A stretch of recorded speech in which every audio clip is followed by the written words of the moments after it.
Успех золотистых апельсиновых ребрышек вдохновил меня. И сегодня я хочу приготовить бараньи ребрышки красные. Красные, прекрасные, потому что осень. Наконец-то поспели гранаты. Вы пробовали когда-нибудь бараньи ребрышки в гранатовом соусе? Сегодня я вас научу, как их приготовить. Пока что ребрышки следует порезать по одной штучке.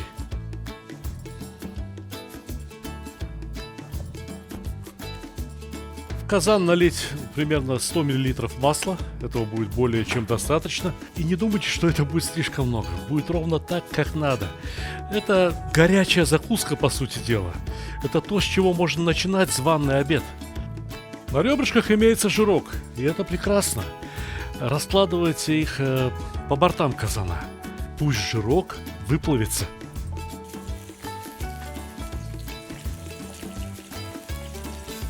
Пока эти жарятся, пока эти топятся, скорее нарезать лук. Лук можно нарезать полукольцами и не обязательно резать его слишком тонко. Хотя можно нарезать и четверть кольцами, тоже получится хорошо.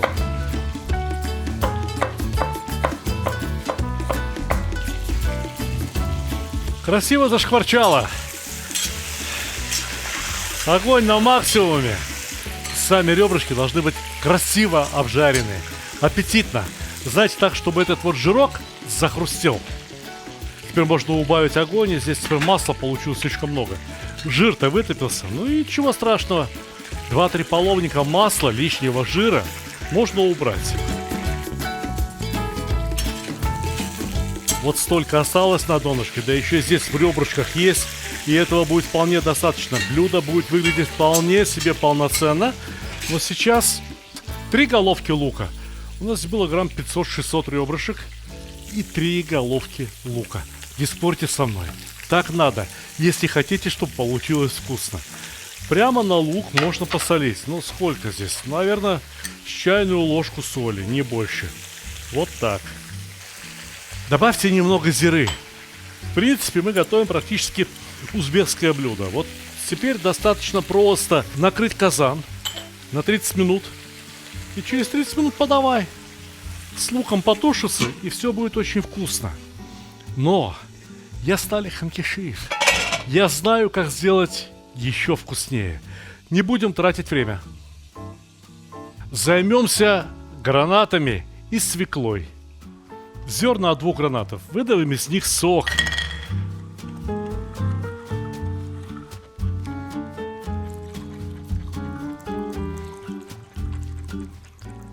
Гранатовый сок прекрасен, и на вкус, и на цвет. Одного жаль, он не стойкий. Как только начнешь его нагревать, цвет испортится, пропадет. Но зато свекла в присутствии кислоты, если даже греется, не изменяет своему цвету. Она остается вот такой же прекрасной, алой, бордовой.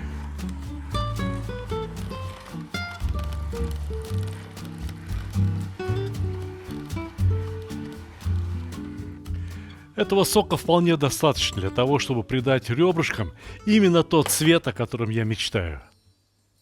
Не мешало бы попробовать, каким получился этот сок. Не слишком ли кислый? Лук, ребята, сладковат. А этот сок получился просто идеальным. Я вот здесь приготовил сахар для того, чтобы сбалансировать его вкус. Но свекла плюс гранат – идеальное сочетание. И ничего балансировать не надо. Надо только нарезать зеленый лук, который послужит украшением для сегодняшнего блюда.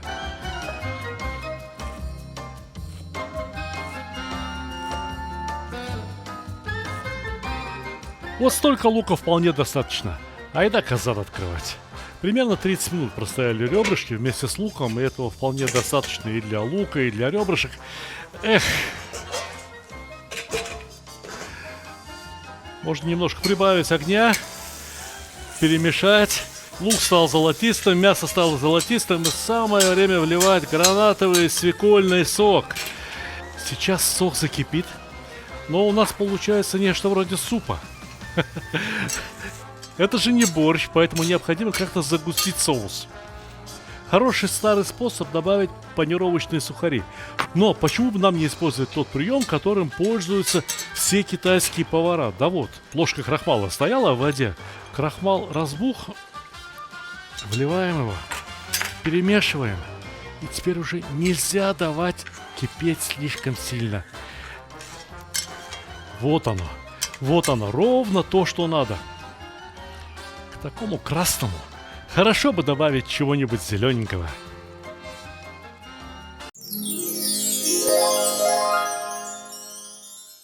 Я по профессии не повар. Я автор кулинарных книг. И это моя 11-я книга, самая новая из типографии. Давайте сначала рассмотрим обложку. Название «Земля, душа и еда татар» вполне отображают содержание книги. Обычно ведь на обложке полагается изображать, я не знаю, какую-то еду. А здесь ни одного блюда. Но зато здесь есть целых 2 QR-кода. Наводим камеру смартфона на QR-код, и открывается замечательный татарский танец. И не просто танец, а демонстрация самых главных, знаковых татарских блюд. Сметливым людям сразу должно быть понятно, что и все рецепты в этой книге тоже имеют QR-код. И в конце концов начинаем рассказ о татарском народе. Женщина, которой 83 года, из них 70 лет она готовит одно и то же, только катык. Знаете, что такое катык? Вот прочитайте книгу, узнаете. Здесь есть блюда, которые уже начали забываться в татарском народе. Благосостояние народа выросло, и поэтому люди перестали готовить некоторые, очень простые блюда. Но, тем не менее, они очень вкусные. И забывать их нельзя ни в коем случае, потому что это достояние татарского народа. А тем временем мы готовили чахчак. Чахчак – это настолько знаковое блюдо, что чахчак пришлось готовить дважды. Потому что в Татарстане все готовят чахчак по-разному. И рассказываем о чахчаке, который дома приготовить, например, невозможно. Но это то, что следует привезти из Татарстана. Потому что, прочитав эту книгу, вы рано или поздно захотите посетить Татарстан. И у вас возникнут вопросы, а что привезти из Татарстана? В книге об этом рассказано. Если уж что-то непонятно, у вас всегда есть QR-код. Конечно, рецепты, книга, вообще говоря, должна прежде всего вдохновлять людей. Вдохновлять на приготовление этих блюд. Для этого требуются вот такие фотографии. Каждую ниточку скатерти, каждую крошку сахара видно на наших фотографиях. Полюбуйтесь, какая фотография. Аппетитно? Захотелось? В книге более 70 рецептов. Очень много рассказов о специалитетах. Мы ездили по всему Татарстану со съемочной группой, с киносъемочной группой. Снимали что-то там, что-то снимали вот здесь. Ко мне приезжали вот сюда, вот прям сюда ко мне приезжала, там знаменитая татарская кулинар, которую зовут Резида Хусаинова. К нам приходили профессионалы, к нам приходили любители. Мы ездили по районам, бывали в селах, бывали в домах у сельских жителей Татарстана, которые готовили для нас вот эти замечательные блюда. В Татарстане очень многое готовят в печах. Точно так же, как вот в русской кухне. Абсолютно уверен, что эта книга понравится любому человеку, кому ее подарят. И эта книга станет украшением вашей домашней коллекции кулинарных книг. Она огромная по размерам, здесь 440 страниц. Бумагу мы выбрали самую лучшую, которую только возможно было вообще приобрести. Поторопитесь с заказами, дорогие друзья. Скоро новогодние праздники, да и дни рождения не кончаются. Да и вот подарок просто хорошему, дорогому человеку, такая книга, мне кажется, это хорошая идея. Успехов и приятного вам аппетита.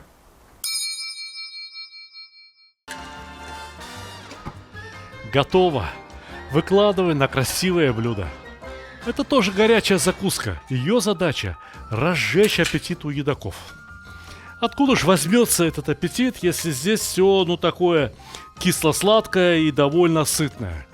А вот что. Несколько дней назад я показывал, как готовить хрустящий чеснок с перцем в масле. Почему бы не добавить вот этот самый чеснок и перец сюда, поверх блюда? Получится очень вкусно.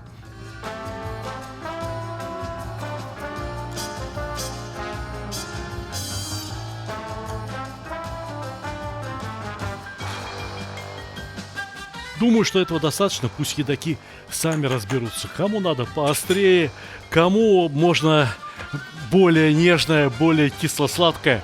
Но в любом случае, я всем хочу пожелать приятного вам аппетита, дорогие мои.